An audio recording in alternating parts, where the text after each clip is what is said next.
आज हम बात करेंगे कि क्या स्क्विंट विदाउट सर्जरी भी करेक्ट हो सकता है और स्क्विंट होता क्या है। मेरा नाम डॉक्टर तुषार सरदाना है, consultant eye surgeon eight Sardana institute, Rajouri garden, new Delhi. Squint क्या होता है?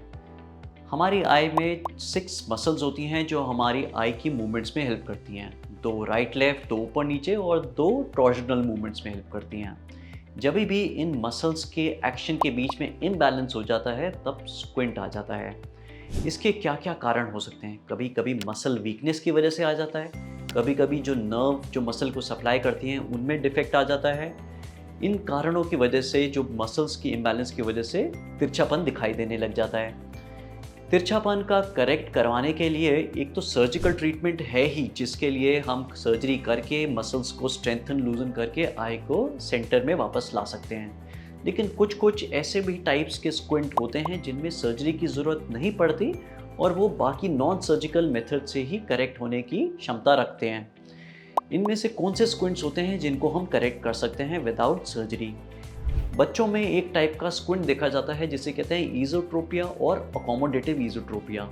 इस स्क्विंट में क्या होता है, जिन बच्चों का हाई प्लस के नंबर होते हैं वो बच्चे साफ देखने के लिए अगर चश्मा नहीं पहन रहे और साफ देखना चाहते हैं तो साफ देखने की वजह से आई को स्ट्रेन करते हैं। जब आई को स्ट्रेन करते हैं तो आई अकोमोडेशन एफर्ट की वजह से अंदर की तरफ तिरछेपन में चली जाती है, जिसे कहते हैं ईज़ोट्रोपिया।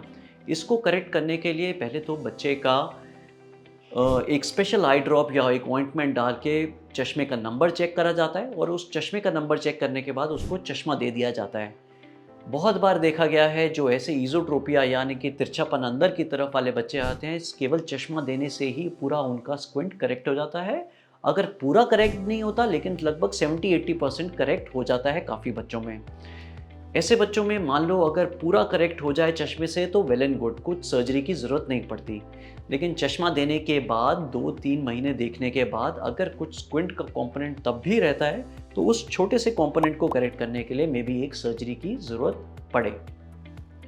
दूसरे टाइप्स के स्क्विंट होते हैं जो यूजुअली मिडिल एज, एडोलेसेंस या एल्डर एज ग्रुप में देखे जाते हैं, which are called intermittent exotropia. यानी कि तिरछापन जो आई बाहर की तरफ मूव कर रही है और इंटरमिटेंटली मूव कर रही है। इंटरमिटेंटली का क्या मतलब है? कभी कभी आंख हम देखते हैं कि सीधा देख रही है, कभी कभी बाहर की तरफ देख रही है। ये बाहर की तरफ यूजुअली देखती है जब पेशेंट थके हुए होते हैं या उनका ध्यान कहीं और होता है या डे ड्रीम कर रहे होते हैं, तब हम देखते हैं कि आंख एकदम से बाहर की तरफ चली गई और उनको हम स्टार्टल करें या उनका नाम पुकारें या बोलें कि एफर्ट मारो, सीधा देखो, तो वो सीधा भी देखने शुरू हो जाते हैं।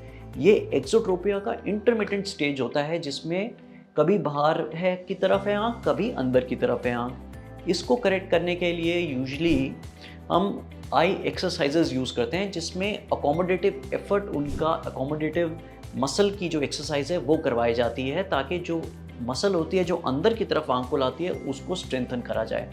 तो काफ़ी बार हमने ये भी देखा है कि केवल आई मसल एक्सरसाइजेज से ही या ऑर्थोप्टिक एक्सरसाइजेज से तिरछापन ठीक हो जाता है।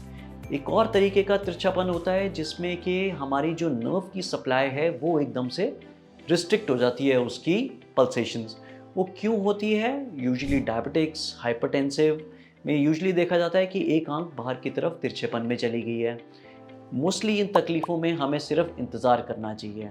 अपना diabetes, metabolic control, blood pressure, kidney functions को अच्छे से कंट्रोल में रखिए। यूजुअली जब मसल की और नर्व्स की स्ट्रेंथ वापस आती है तो तिरछापन अपने आप में ही करेक्ट हो जाता है।